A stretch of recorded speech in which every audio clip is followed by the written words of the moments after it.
Kẹp rồi em kẹp rồi ngay nhá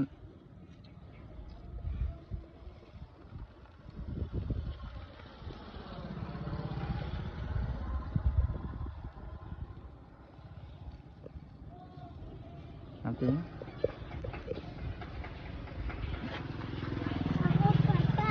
ủa thằng mấy con đón tiền mấy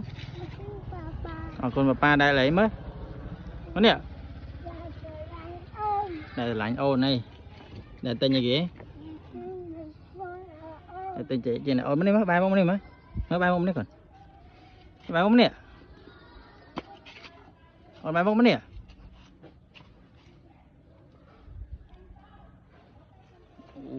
ôi chạy đỏ nó nè mày nói chạy là cái gì ôi chạy gì đứa này mình chạy mình chạy đỏ này giờ chạy ôi chạy đỏ này nó còn nè